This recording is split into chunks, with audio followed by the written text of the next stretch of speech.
d'une prostituée. Et la dernière fois, quand j'étais là, je vous ai posé la question. Est-ce que c'est un crime de sortir d'une femme prostituée? Est-ce que c'est un péché d'appartenir à une famille pauvre? Est-ce que c'est un crime de sortir d'une femme qui n'a pas des yeux ou qui ne voit pas? Parce que nous envoyons avec vous. Est-ce que c'est un blocage à un destin de sortir d'une famille qui n'a pas de nom, qui peut faire en sorte que toi tu ne puisses pas créer ton nom? Ça, ce sont des questions que nous nous posons. Et à chaque fois que je prêche sur ça, je dis non, ce n'est pas un crime. Pourquoi? Parce que quand tu viens au monde, toi tu ne choisis pas le ventre dans lequel tu vas sortir. Tu ne choisis pas là où tu vas naître. C'est Dieu qui nous envoie comme ça. Il fait son choix sans consulter personne.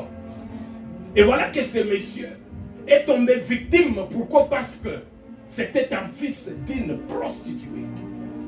Quand son papa suivait cette prostituée, est-ce qu'il était là? Est-ce qu'il était seulement là? Et comment il doit se retrouver victime de quelque chose auquel il n'a pas participé? Mais est-ce que c'est cela ce qui détermine que le fait qu'il sort d'un ventre d'une prostituée, c'est fini sa vie, c'est fini son futur? Et voilà les gens que Dieu se sert souvent. Véhiculer, aller partout au monde, entrer dans des histoires, étudier un peu les vies des gens qui sont célèbres aujourd'hui, vous comprendrez ce que je dis. Tous ces gens que vous voyez grands aujourd'hui, étudiez leur vie. Vous comprendrez d'où ils viennent, les origines de ces gens. Alléluia. Amen. Alléluia. Amen. Le plus grand problème avec toi, c'est que tu es tellement en face de ta propre réalité que tu ne crois pas que tout peut changer à partir de toi. Amen. Le plus grand problème avec toi, c'est que tu es tellement ignorant de ce qui se passe dans le monde que tu ne crois pas que tout peut changer à partir de toi. Je vous ai dit hier, en vous donnant cet exemple, en disant un ignorant est semblable à une personne. On veut lui prendre une photo, mais il se rappelle qu'il ne s'était pas parfumé. Il dit au photographe, attends. Il parle pour se parfumer avant de se faire photographier. Qu'est-ce que son parfum a fait dans la photo? C'est ça la vie que toi tu mènes. C'est ça la conception que toi tu as. Tu sors avec ton petit tuyau à 18h, comme chaque 18h tu dois arroser des fleurs, mais il plaît. Tu sors en même temps pour aller arroser tes fleurs au moment où il y a une pluie. Le problème c'est que tu ne connais pas la raison quand la pluie descend. Qu'est-ce qu'elle fait? Elle descend pour arroser. Toi tu n'as pas besoin d'arroser. Arrose quand il n'y a pas la pluie. Et c'est ça ce qui se passe dans nos vies. Nous restons, nous tournoyons. Des années, nous sommes les mêmes. Pourquoi? Parce que nous n'avons pas encore compris le sens de la vie. Vous êtes obligés, là où vous êtes, de vous révolter, quelles que soient les conditions. Dieu n'agit jamais avec des lâches. Dieu n'agit jamais avec des gens qui ne se révoltent jamais.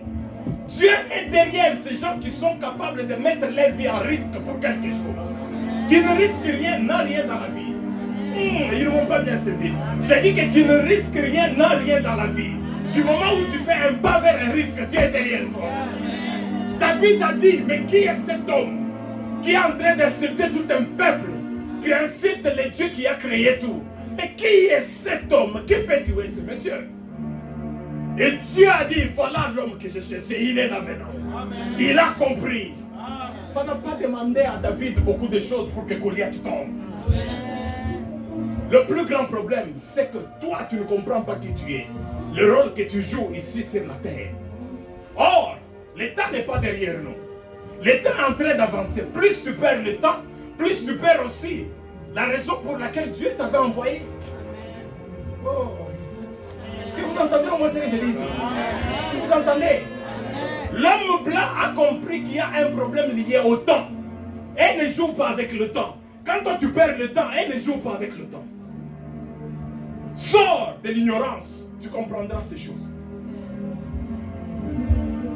Je disais que j'ai passé mes humanités scolaires, précisément, je me rappelle quand j'étais en 6e année des humanités, j'ai eu à étudier toute l'année avec un tricot, un polo, qui était blanc quand on me l'a acheté. Il était blanc.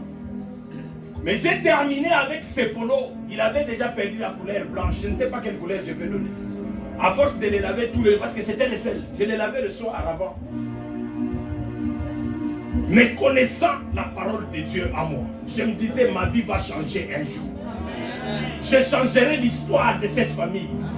Que ça pleuve, que ça neige, je quitterai ce pays. Moi, j'irai partout. Et je n'étais même pas encore arrivé à Kinshasa.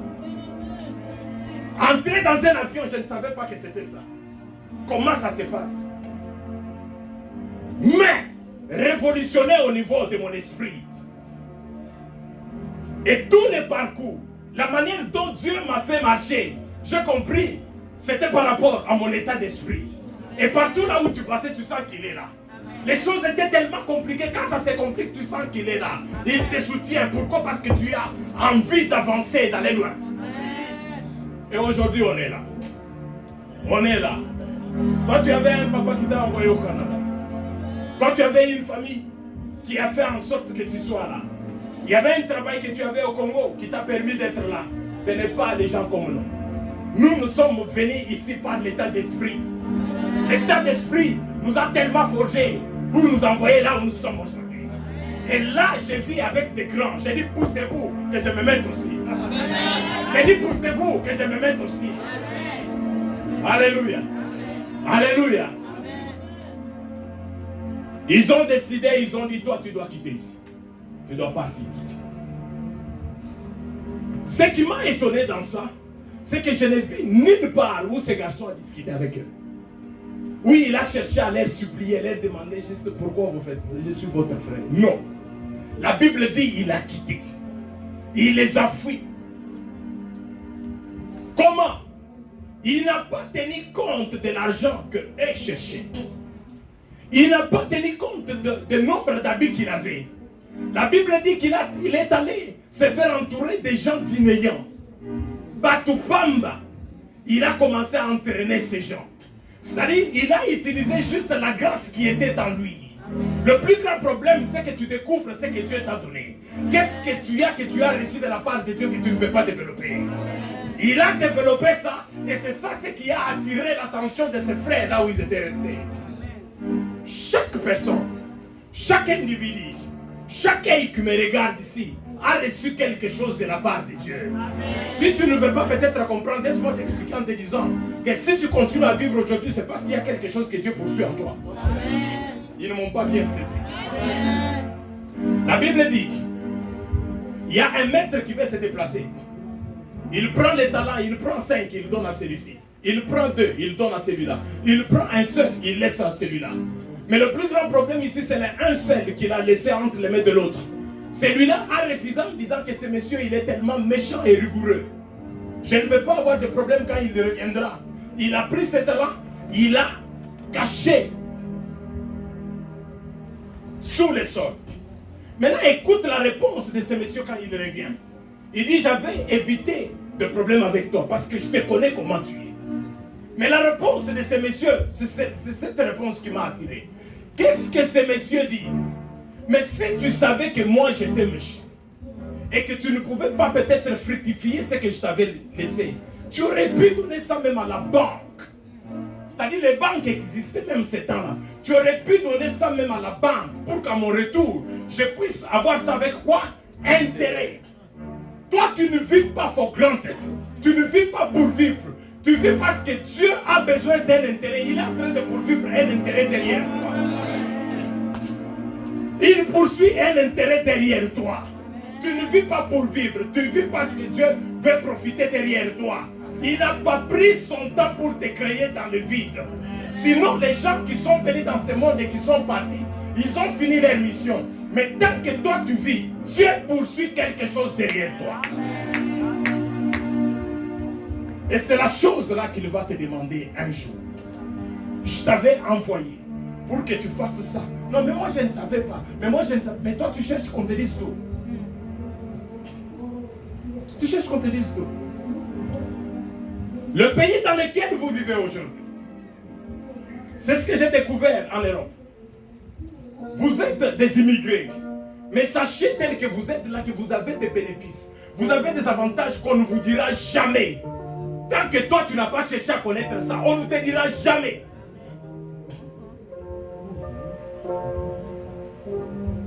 Je dirige une église de 450 blancs. Je ne dis pas les noirs, blancs. Mais malgré que je vis avec ces gens, ils ne m'ont jamais présenté ce qui est comme mes intérêts à moi, en tant qu'immigré. Non, ils me cachent. Et quand nous nous quittons chez nous pour venir ici, ce n'est pas dans leur plan. Ils ne veulent pas que toi tu sois là. Nous sommes ici, c'est parce que leur état, ils voient comment gérer les choses. Dans 10 ans, nous aurons un problème de travail. Nous aurons un problème de main-d'œuvre. Nous avons besoin de ces gens-là pour qu'ils viennent. Mais tous ces petits peuples qui sont autour de nous ne comprennent pas toutes ces choses. Et ils n'ont pas besoin que nous soyons là. Mais nous sommes là dans le corps. Alors, nous sommes là dans le corps. Yes. Yes. Tu as besoin d'un intérêt derrière toi. Dans le parcours de ton destin. Alors, ce monsieur est parti. Il est parti s'exercer. Il n'a pas pleuré. Le plus grand problème avec toi est que toi, tu pleures beaucoup. Tu râles beaucoup. Même là où il ne faut pas râler, toi, tu râles. Tu es tellement fainéant et fatigant que tu ne sais pas comprendre qu'il faut te révolutionner vis-à-vis de certaines conditions de la vie pour que tu deviennes grand. Écoutez, la vie des grands n'est pas accordée aux dormeurs. Non. N'est pas accordée aux dormeurs. Au réveil. Non, je vais rouler la Mercedes. Non, tu vas beaucoup rêver jusqu'à ce que tu vas mourir. Lève-toi, cherche ce que tu peux faire. Et Dieu sera derrière toi. Alléluia. Alléluia. Ce monsieur s'est fait capitaine de son propre destin. Il a compris que tout ce que moi je cherchais au monde, c'est que ma mère prostituée me fasse sortir. Point barre. Ces gens m'ont chassé. Ils m'ont dit de quitter. Je dois partir avec ce que j'ai. Oh, ce que lui avait était plus fort que ce qu'elle voulait de la part de leur papa.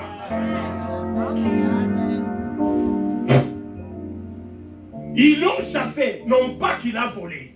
Ils l'ont chassé, non pas qu'il leur a fait du mal. Ils l'ont chassé parce qu'il était fils d'une prostituée. Rien que ça. Mais comment tu peux être un capitaine de ta propre vie si tu n'as pas encore découvert les talents que Dieu a mis en toi? Il n'avait rien entre ses mains. Il est allé développer uniquement ce que Dieu lui avait donné. Il a commencé à entraîner les gens. Les incursions dont on est en train de parler ici, ce sont des exercices corporels. Il doit être peut-être un karatéka ou un boxeur. Il a commencé à s'exercer comme ça. Et ces gens, quand ils sont restés, ils ont connu des problèmes. Le problème, c'est quoi? Ils ont été attaqués. Attaqués par les ennemis. Et ils se sont sentis incapables de se défendre. Mais on leur a donné l'image de ce qu'est devenu leur frère. Là où il est, à comme un champion. À Vimba Tulawa. Yasolo. Il est devenu champion là où il est. Et voilà comment ils se sont décidés d'aller les chercher. Pourquoi? Parce que les personnes dont nous avons besoin, c'est le genre de personnes comme lui. Alléluia. Amen. Les gens qui te font du mal, les gens qui te maltraitent aujourd'hui, il suffit que tu sois au poste que Dieu veut que toi tu sois, ils te chercheront. Amen. Je dis que ces gens te chercheront. Amen. Ces gens auront besoin de toi. Amen. Mais le problème est que toi tu puisses être au poste là où Dieu veut te voir. Là où Dieu veut te voir. Là où Dieu veut te voir. Je disais à un ami, moi je dois aller en Europe. Ah, c'est dans l'église. 25 ans passés. Il me dit, tu vas aller en Europe, comment? Je lui dis, mon frère, je rêve d'aller en Europe. Mais il regarde d'abord là où j'étais. Là où je vivais, la maison, là où je dormais. Il dit, tu ne trouves pas que toi tu exagères des fois avec tes rêves. Là tu es parti plus loin maintenant avec tes rêves. J'ai dit, je vais aller en Europe. Je sens qu'il faut que j'aille en Europe. Tu vas aller là-bas, hein? Comment? C'est ça la question. Je dis, je ne sais pas. Mais à moi, je sens qu'il faut que j'aille en Europe. Et j'ai commencé à développer un truc comme ça dans ma tête. Il faut que je quitte ce pays. Il faut que je quitte ce pays. Il faut que je quitte ce pays. Oh, tous dans la famille, personne n'était arrivé même à Kinshasa. Personne. Personne n'était même arrivé à Kinshasa. Mais du moment où j'ai commencé à développer, il faut que j'aille en Europe. Voilà ce que le Seigneur fait. Avec cette grâce qu'il avait fait, qu'il avait mis en moi, je me suis retrouvé en train d'encadrer les gens spirituellement. Et ces gens ont eu des problèmes. J'ai eu à prier pour eux. Le Seigneur a ouvert. La personne sur qui j'ai prié est devenue le PAD de l'Amiba. PAD de l'Amiba. Et c'est celui-là même qui était mon parrain du mariage. J'ai commencé, le Seigneur a permis que je commence d'abord à quitter, au lieu d'aller directement en Europe, que je commence d'abord à aller visiter Kinshasa. Je pars à Kinshasa, je rentre. Je pars à Kinshasa, je rentre. Avion et Aufélé à Batouaniba. Pourquoi? Parce que je m'étais révolté. Je m'étais dit, il faut que je parte. Du moment où j'ai dit seulement, il faut que je parte, le ciel avait pris acte de cela. Et il a commencé à frayer les chemins pour me trouver l'endroit comment je peux peut-être aller. Et j'étais le premier dans ma famille à entrer dans l'avion. Et quand je suis rentré de là, il cherchait à connaître que j'explique comment ça se passe dans l'avion. Alléluia. Alléluia. Que j'explique comment ça se passe dans l'avion. Je leur ai dit que c'est difficile. Quand on monte là, on a tendance à vomir. Mais il ne comprenait rien du tout. Alléluia. Alléluia. Le plus grand problème avec toi, c'est que tu ne prends pas le temps de te décider. Dieu a besoin de gens qui se décident. Je vais toucher juste quelques points. Je ne sais pas si je peux peut-être terminer ça ce soir. Demain, j'aurai à parler 2 fois. C'est mieux que tu profites, que tu viennes pour sentir ces choses. Entendre comment Dieu peut changer l'histoire des gens. Alléluia. Tout ce que toi tu penses vis-à-vis de ta vie, ce n'est pas ça la pensée de Dieu. Alléluia. Les réalités que nous avons en face de nous ne peuvent jamais empêcher Dieu d'agir dans la vie de quelqu'un. Ça ne peut jamais empêcher Dieu. Dieu n'a pas besoin d'aller chercher quelqu'un qui doit le servir dans la maison de Kabila. Il n'a pas besoin de gens comme ça. Dieu se sert des gens d'inayants. Les gens qui n'ont pas un passé, qui ne sont nulle part. Le problème, c'est que toi, tu comprennes que parmi ces gens qui sont nulle part, Dieu peut jeter son dévolu sur moi.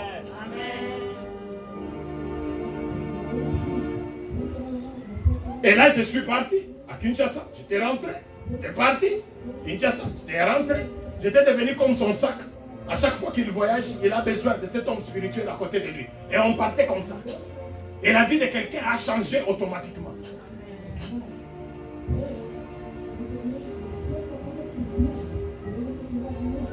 La vie de quelqu'un a changé automatiquement. Il y a 5 points. Le tout premier point que je vais toucher, c'est tes origines. Les origines. Écris pour toi qui écris. Les origines. Nous avons un plus grand problème dans notre pensée en disant la manière dont je suis venu dans ce monde. Si cet homme pouvait peut-être se condamner du fait qu'il était sorti dans un ventre d'une prostituée, il n'allait pas atteindre l'objectif de sa vie. Il n'a pas tenu compte de ses propres origines. Il a dit je dois partir et il est parti. Alléluia. Peut-être tel que tu es assis là, tu me regardes et tu m'entends. Peut-être que tu ne connais pas ton père. Mais tu es venu dans ce monde. Mais est-ce que c'est cela ce qui est synonyme en disant que tu ne peux pas réussir? Je ne crois pas. Je suis là ce soir pour te révolter en te disant, ne pense pas que tout est fini pour toi. Dieu peut encore créer quelque chose dans ta vie, quel que soit d'où tu es sorti. Un enfant d'une prostituée, mais qui demain devient un roi. Nous avons besoin que tu viennes, que tu combattes ensemble avec nous. Et nous te promettons, si nous allons gagner ces gens, c'est toi qui deviens notre chef. Il devient automatiquement un roi. D'inayant, il devient un roi. Je ne sais pas si tu comprends au moins ça. D'inayant, il devient un roi. Tes origines.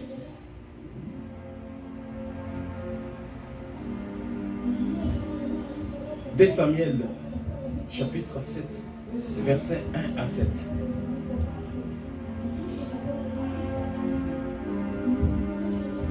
2 Samuel, chapitre 7, le verset 1 à 7. Ici, c'est l'histoire de David. La Bible dit, quand il a été établi dans son royaume ou dans son règne, il a regardé à côté tous les ennemis qui les détruisaient, qui les combattaient, tous étaient par terre, étaient par terre. Un soir, il s'est levé en train de regarder son royaume. Il regardait la manière dont les calmes est partout. Ce qui est étonnant, il a jeté les coups d'œil, il a vu l'arche de l'alliance sous une tente.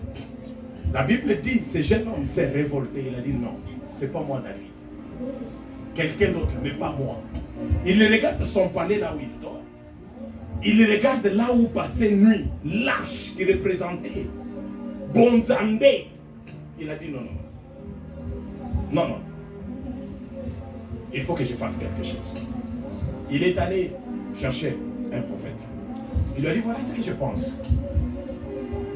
J'ai eu mal dans mon cœur de voir que l'arche de l'Éternel est placée sous une tente. Moi, je dors dans un palais. Il faut que je construise un temple à l'Éternel. Là où cette arche peut être déplacée et placée là où il doit être en sécurité. Pourquoi? Parce que c'est la représentation de Dieu. Le prophète qui le regarde et dit, fais ce que tu as conçu de faire. Et des fois, vous nous mettez devant un fait accompli en cherchant des messages au moment où Dieu n'a rien. Surtout les enfants de Dieu aujourd'hui. Le prophète il dit ça, dis-moi, dis-moi. Mais je vais te dire quelque chose que, écoutez, si ça vient de Dieu, ça viendra automatiquement sans que tu demandes. Amen. Ça viendra automatiquement sans que tu me demandes que je te dise. Pourquoi? Parce que ce n'est pas moi. Dieu te met dans son programme. Il dispose ton ange et cet ange-là communique ce qu'il y a. Et le prophète a dit, fais ce que tu as fait, c'est la volonté de Dieu. Or, ce n'était pas la volonté de Dieu. Et quand le prophète est allé dormir, la Bible dit, Dieu lui est apparu pendant son sommeil. Il lui dit, qu'est-ce que tu as dit à ce monsieur? Ce n'est pas moi qui ai dit ça. Ce n'est pas lui qui peut me bâtir un temple. Ce n'est pas lui. Les choses qu'il a fait, la volonté qu'il a présentée, c'est bien. Mais ce n'est pas lui qui peut au moins me bâtir un temple. Non, pas lui. Je me suis déjà choisi quelqu'un dans son sein.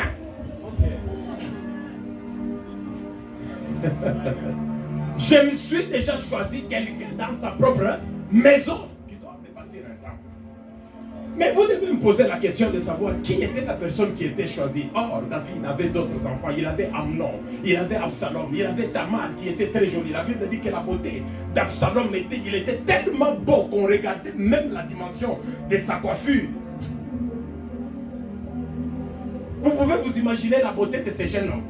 Sa petite sœur avec qui ils sont sortis d'un seul ventre, qui a été violée par le fils aîné de David à cause de la beauté. Mais lui, il était con. Mais Dieu n'a pas tenu compte de la beauté de ces gens. Il a dit, je me suis déjà choisi quelqu'un d'autre. Qui on avait choisi? Un enfant qui sortait d'une union compliquée. Voilà les dieux, les gens que le Seigneur se cherche.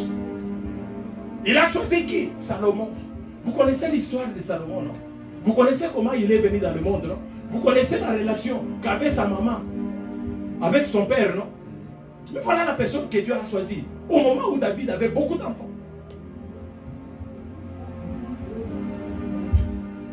Le plus grand problème avec toi, tu es en train de regarder tes origines. Moi ici, dans ma famille, d'où je suis sorti, je suis un enfant d'une prostituée, je ne connais même pas mon père. Est-ce qu'on peut seulement m'épouser moi ici? Je te dis ce soir, bien-aimé, toi qui m'écoutes, ce n'est pas tes origines qui peuvent empêcher un homme de te suivre. Tes origines n'ont rien à voir avec ce que Dieu t'a donné. Du moment où tu as des seins, vous me permettez le terme, du moment où tu as des seins, du moment où Dieu a fait ce que tu es là, il est capable de te donner un homme. Amen.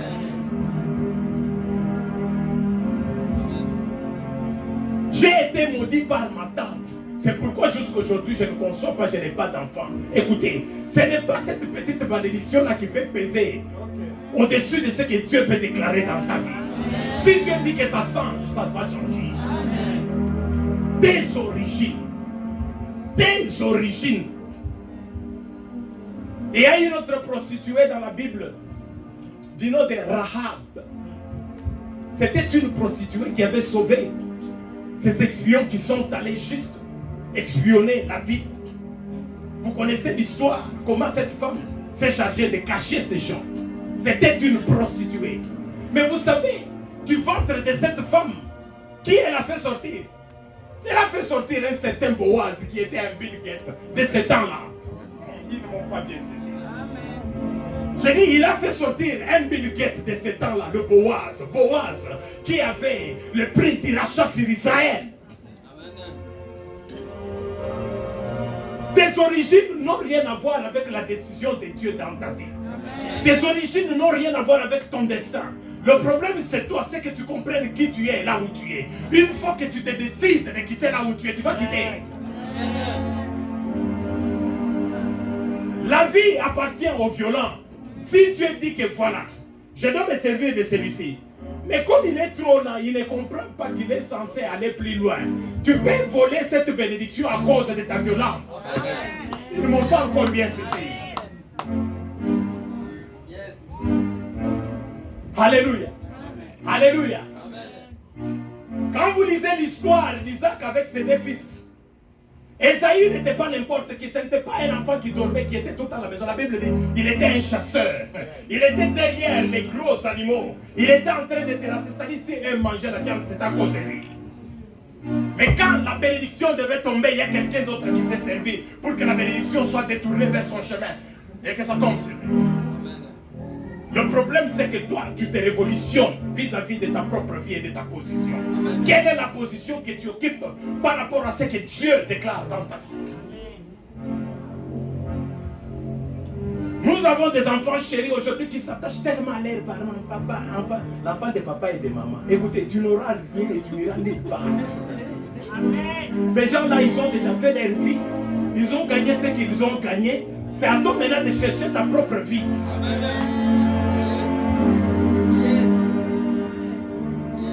Moi, quand je me suis révolté, j'ai quitté le toit paternel. D'ailleurs, on n'en avait pas de grands. On n'avait que des chambres. On n'avait que des chambres. Mes parents dans la petite chambre, moi au petit salon avec mes petits. Alléluia. Amen. Et on avait une maison très compliquée au point que quand il plaît, ça plaît partout. C'est-à-dire qu'il n'y avait pas la différence entre quand ça plaît. Je ne sais pas si je suis dehors ou bien je suis dans une maison. Mais quand je me suis révolutionné, j'ai dit je quitte et je suis parti. Et je suis parti. Et aujourd'hui, c'est tout le monde qui cherche à porter mon nom. J'ai des ndoïs partout que je ne connais même pas. Alléluia. Alléluia. Est-ce que tu comprends au moins ces choses? Le problème est que ton esprit doit être réveillé pour se révolter. Dieu n'a pas besoin de tes origines pour te bénir, toi. Dieu n'a pas besoin de regarder d'où tu es sorti pour qu'il te bénisse. Non. Dieu a besoin de quelqu'un qui est disposé pour qu'il vienne bâtir sa bénédiction sur lui. Ce ne sont pas tes origines qui peuvent t'empêcher de vivre la main de Dieu dans ta vie. Amen. La réalité que tu as en face de toi n'a rien à voir avec ce que Dieu prévoit pour toi. Amen. Le plus grand problème, c'est que tu comprennes au moins ces choses que je suis en train de te dire aujourd'hui. Yes. Ce garçon est parti avec la force qu'il avait. Il a dit, je vais me servir de ça et je vais bâtir mon propre futur. Et ces gens l'ont cherché. Ils sont venus les chercher là où il était. Tu es tellement plaintif dans ta vie. Non, c'est pas, on ne m'a pas donné moi. Moi, on n'a pas fait ça. Et voilà, dans cette famille ici, c'est seulement moi qu'on critique. Toi, tu penses qu'on va arrêter de te critiquer? Eh, regarde-moi ça. Toi, tu penses qu'on va arrêter de te critiquer? Tu penses que tout va s'arrêter parce qu'on est en train de parler mal contre toi?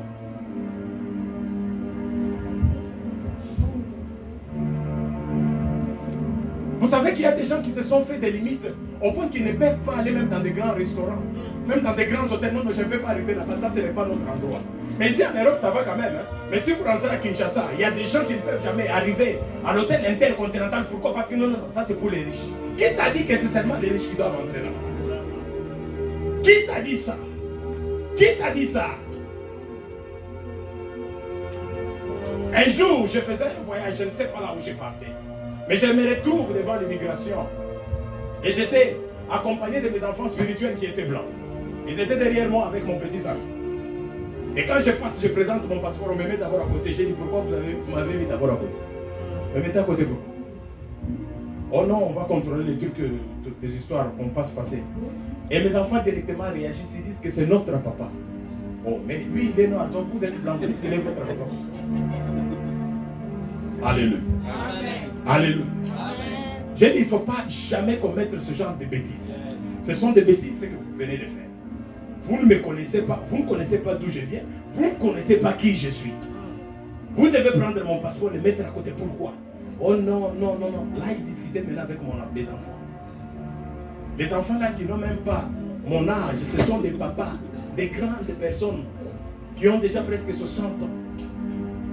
Le plus grand problème, c'est que j'ai compris qui je suis. Mon origine n'a rien à voir avec ma bénédiction. Je me suis révolté, j'ai dit tout va changer à partir de moi. Et tout a changé à partir de moi. Vous savez, quand tu commences à visiter une famille, la bénédiction doit se répandre même sur certaines personnes qui n'étaient pas déclarées être bénies. Cette bénédiction s'est répandue parmi mes frères, mes soeurs, mes cousins, et tout le monde a commencé à acheter des véhicules.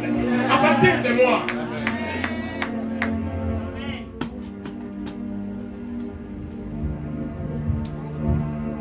Ton destin est devant toi.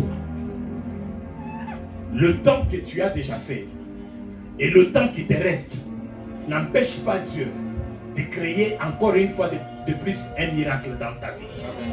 Il s'est servi de gens de rien pour pouvoir imposer sa divinité en tant que Dieu. Boaz, dont nous disons, il avait le rachat sur tout Israël, mais c'était un fils d'une prostituée que vous connaissez bien. Deuxième point.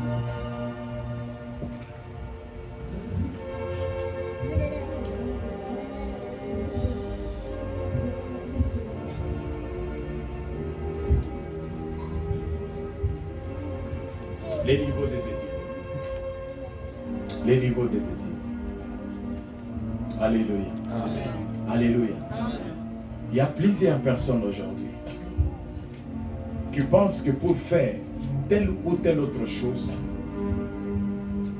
il faut inévitablement, forcément, que j'aille passer au moins sous les bancs de l'école. Mais je vais parler ici en dévolé en disant ceci. Si vous avez l'occasion d'étudier, faites-le. Très très important dans la vie. Faites-le. Surtout vous qui êtes ici au Canada. Le Canada, c'est un pays qui est beaucoup plus renommé dans le domaine des études. Et ça ne vous coûte rien ici. Il y a des gens qui étudient gratuitement avec des bourses. Vous êtes là, profitez-en. Pourquoi? Parce que vous avez l'occasion. Mais si dans ta vie, tu n'as pas eu l'occasion d'étudier à cause des conditions de ta famille, en Europe, les études sont gratuites. Ici au Canada, c'est encore gratuit. Mais chez nous au Congo, il faut payer pour étudier. Si vous n'avez pas de parents qui sont capables de vous faire étudier, comment tu vas étudier? Mais ce n'est pas le fait que tu n'as pas étudié que tu peux automatiquement mettre une ligne rouge dans ta vie en disant que tu ne peux pas arriver. Non, non, non, tu te trompes. Je suis venu te révolter en disant que tu te trompes. Il y a encore un temps, tu peux encore changer l'histoire de ta vie, même si tu n'as pas étudié. Genèse 39, le verset 1 à 6. Le verset 1 à 6. Ce qui m'intéresse ici, il y a un homme qui s'élève et il dit ceci. Où trouverions-nous quelqu'un qui a l'Esprit de Dieu en lui comme cet homme? Où trouverions-nous un homme? C'est-à-dire, parmi tous tels qu'ils étaient là, c'était des femmes. Je m'excuse les mamans. Ils se sont regardés dans les yeux. Ils se sont regardés, ils ont regardé. Il n'y a personne qui peut être comme cet homme ici. C'est-à-dire, si nous perdons un homme comme celui-là, on ne le trouvera nulle part. Où trouverions-nous un homme qui a l'Esprit de Dieu en lui comme celui-ci? Voilà ce qu'on est en train de déclarer sur Joseph. Et quand Joseph a été vendu par ses frères, il n'avait que 17 ans. Le parcours de sa vie, à 30 ans, il sort de la prison pour devenir premier ministre en Égypte. Après les rois, c'est lui. Alléluia. C'est-à-dire, si vous comprenez très bien, il n'a pas étudié. Il n'a pas eu à faire de grandes universités. Il n'a pas eu à faire, je ne sais pas, il n'a pas eu de doctorat, tout ça pour devenir premier ministre. Il n'y a aucune formation dans le monde qui forme le premier ministre. Il n'en existe pas. Qui forme les ministres, il n'en existe pas. Mais du moins, tu peux passer par les études. Mais ces messieurs, quand il s'agit du dévolu de l'éternel, Dieu peut te faire sortir de là où tu es. Écoutez, je me suis retrouvé parce que quand vous avez à côté, vous pouvez vous imaginer, quand vous avez à côté de vous un PAD de la NIBA, mais ces subalternes vont commencer aussi à être là où est le patron. Oh, ils ne m'ont pas bien saisi. J'ai dit que quand vous avez un PAD de la NIBA ou d'une entreprise qui est ton fils spirituel, automatiquement même ces subalternes vont commencer à flatter les papas pour être là. Amen. Je me suis retrouvé entouré de riches, pauvres de là où je venais. Amen. Yes.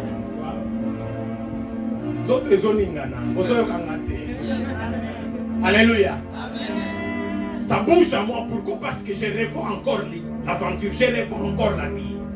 D'inayant, je me suis retrouvé comme si j'étais engagé à la NIBA, comme si j'étais un travailleur. Et à chaque fois que j'avais envie d'aller à Kinshasa, je le faisais à tout moment. Que Dieu me pardonne. Un jour, je me suis levé, j'avais envie de voyager. Et j'ai dit là, le Seigneur me donne une mission. Oh, papa, tu veux aller? J'ai dit oui, je dois aller à Kinshasa. Oh, le Seigneur ne m'avait pas donné une mission. J'avais juste envie de voyager. Et là, on doit aller me loger. La mission que j'étais allé faire, je ne sais même pas ce que j'avais fait comme mission. Alléluia. Amen. Alléluia. Amen. Alléluia. Amen. La grâce qui est en toi peut attirer plusieurs talents, plusieurs grâces autour de toi. Amen. Surtout si tu es conscient de ce que toi tu es. Amen. Ces messieurs n'avaient pas étudié, mais il est devenu premier ministre. C'est pour te dire seulement que ce que toi tu penses que ça peut être un blocage pour ta vie, ce n'est pas ça ce qui peut stopper Dieu d'agir. Non, non. Ce n'est pas ça ce qui peut stopper Dieu d'agir. Si tu rêves un service, tu rêves un poste, tu rêves un millier quelconque, il suffit seulement que tu te révoltes. Avec le Seigneur, tu peux y arriver. Avec le Seigneur, tu peux y arriver.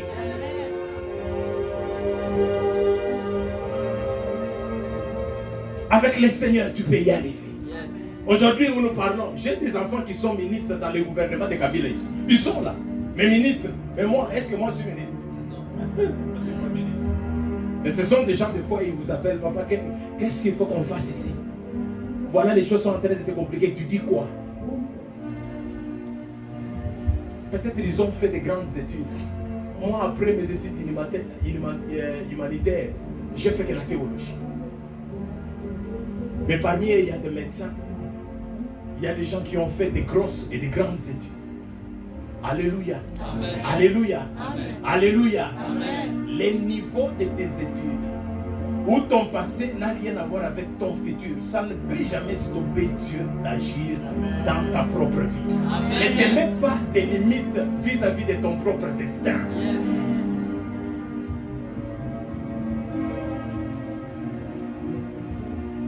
Aujourd'hui, nous avons des sœurs à l'église. Quand il y a quelqu'un